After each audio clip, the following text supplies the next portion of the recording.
திருவள்ளுவர் என்ன சொல்லியிருக்காரு தெரியுமா முத்து? பாலிமர் சன் நியூஸ் பகல் செய்திக்கு ரெடி பண்றேன்னு பார்த்தா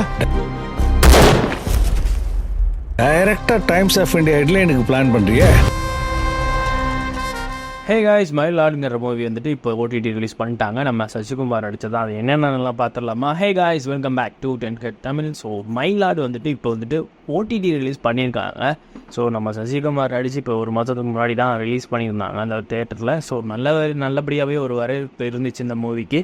ஸோ சசிகுமாரோட ஆக்டிங்கும் ரொம்ப நல்லா இருந்துச்சு. ஸ்டோரி பார்த்தீங்கன்னா ஒரு சென்ட்ரல் மினிஸ்டருக்கு வந்துட்டு கிட்னி வந்து ஃபெயிலியர் ஆகிருக்கும், 2 கிட்னியும்.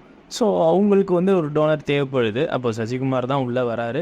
ஸோ அவங்கள வச்சு தான் கதை மூவ் ஆகுது. அந்த கிட்னி வந்துட்டு அவங்களுக்கு வந்து யூஸ் ஆனிச்சா இல்லையா அதுதான் கதை. அண்ட் கிட்னி திருட்டு இதை பற்றிலாம் வந்து எக்ஸ்பிளைன் பண்ணியிருக்காங்க உள்ளார. ஸோ அதை பற்றி உள்ள அரசியல்ஸ்லாம் உள்ள நிறையா இருக்குது.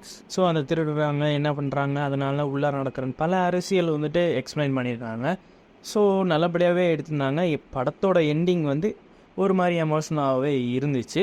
ஸோ இந்த ஸ்டோரி ஒரு பேசிக்கான ஸ்டோரி, ஆனால் பட் எடுத்திருக்க விதமே நல்லா இருந்துச்சு. சசிகுமார் ஆக்டிங்கும் ரொம்பவே நல்லா இருந்துச்சு. ஃபைனலி அமேசான் ப்ரைமில் இந்த படத்தை ரிலீஸ் பண்ணியிருக்காங்க, மயிலாட். ஸோ சசிகுமார் ஃபேனாக இருந்தீங்கன்னா மயிலாட் மூவியை வந்து மிஸ் பண்ணிடாதீங்க. நல்ல ஒரு மூவி, நல்ல ஒரு ஆக்டிங்கும் பண்ணியிருக்காரு சசிகுமார். அண்ட் மயிலாட் மூவியை இப்போ வந்து ஓடிடி ரிலீஸ் பண்ணியிருந்தாங்களா, ஸோ அதனால ஒரு வீடியோ ரெடி பண்ணி உங்களுக்கு ஷேர் பண்ணியிருந்தேன். வீடியோ பிடிச்சிருந்துச்சுன்னா லைக் பண்ணி ஷேர் பண்ணுங்கள். உங்கள் ஃப்ரெண்ட்ஸ் அண்ட் ஃபேமிலிஸ் எல்லாத்துக்குமே ஷேர் பண்ணுங்கள். உங்களோட தாட்ஸை கமெண்ட்ஸில் சொல்லுங்கள். That's all guys, keep watching, keep supporting 10 Tamil. See you next video. Bye guys. Sir, எங்க எம்எல்ஏ என்ன சொல்லியா நான் கேட்கல. இப்போ மறுபடியும் ஒருத்த கிட்டி வேற வந்து நிக்கிறா. என்னையா எஸ்ஐ சூர்யா படம் மாதிரி இருக்கு. நீ இருக்க ஆனா இல்ல, நீ இல்ல ஆனா இருக்க.